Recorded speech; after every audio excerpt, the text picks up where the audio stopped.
போச்சம்பள்ளி அருகே லவோ குடித்து அரசு பள்ளி மாணவர்கள் மயக்கம், ஆபத்தான நிலையில் ஒரு மாணவர் ஓசூரி தனியார் மருத்துவமனையில் அனுமதிப்பு. கிருஷ்ணகிரி மாவட்டம் போச்சம்பள்ளி அடுத்த புளியம்பட்டி கிராமத்தில் உள்ள அரசு மேல்நிலைப்பள்ளியில் சுமார் 700க்கும் மேற்பட்ட மாணவர்கள் படித்து வருகின்றனர். இப்பள்ளியில் கடந்த மார்ச் 20, 2025 வியாழக்கிழமை வழக்கம் போல் பள்ளி முடிவடைந்த நிலையில் பள்ளியை விட்டு வெளியேறிய 10ஆம் வகுப்பு மாணவர்களான அகிலேஷ், அரவிந்த், செரிஷ், கௌதம், நவீன் மற்றும் வெற்றிநாதன் ஆகிய 8 பேர் பள்ளிக்கு எதிரே உள்ள நித்யானந்தன் ஸ்டோர்ஸ் என்ற கடையில் லவோ வாங்கி குடித்துள்ளனர்.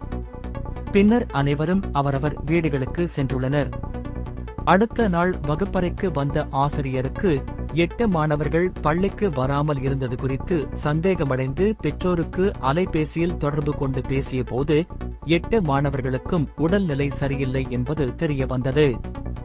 இதையடுத்து பள்ளியின் பொறுப்பு தலைமை ஆசிரியர் மற்றும் பெற்றோர் கழக ஆசிரியர் ராஜேந்திரன் ஆகியோர் சம்பந்தப்பட்ட மாணவர்களின் வீடுகளுக்கு சென்று விசாரித்துள்ளனர். அப்போதுதான் மாணவர்கள் நேற்று மாலை லவோ குடித்ததாகவும் அதன் பிறகு வாந்தி, மயக்கம் உள்ளிட்ட உடல் உபாதைகள் ஏற்பட்டதாக கூறியுள்ளனர். இதில் 8 மாணவர்களுக்கும் மருத்துவ சிகிச்சை அளித்த பின்பு 5 மாணவர்கள் உடல் நலன் பெற்று வீடு திரும்பிய நிலையில் 2 மாணவர்கள் போச்சம்பள்ளியில் உள்ள தனியார் மருத்துவமனையில் தொடர் சிகிச்சை பெற்று வருகின்றனர்.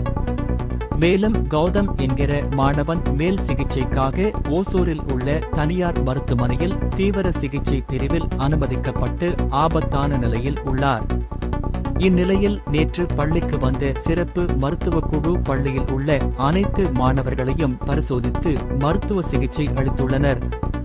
வருகின்ற வெள்ளிக்கிழமை 10ஆம் வகுப்பு பொதுத் தேர்வு எழுத வேண்டிய மாணவர்கள் குளிர்பானத்தை அருந்திவிட்டு மருத்துவமனையில் சிகிச்சை பெற்று வருவதால் அவர்களது பெற்றோர்கள் அச்சத்தில் உள்ளனர்.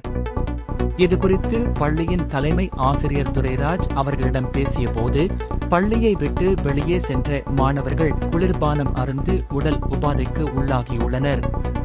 தொடர்ந்து பாதிக்கப்பட்ட மாணவர்களை ஆசிரியர்களும் பெற்றோர் ஆசிரியர் கழக தலைவரும் இணைந்து கண்காணித்து வருகிறோம். பொதுத் தேர்வுக்கு தயாராகி விடுவார்கள் என நம்பிக்கை தெரிவித்தார். மேலும் காலாவதியான குளிர்பானம் குறித்து கேட்டதற்கு, காலாவதியான குளிர்பானம் என்பது குறித்து உணவு பாதுகாப்பு துறையினர்தான் தெரிவிக்க வேண்டும் என தெரிவித்தார்.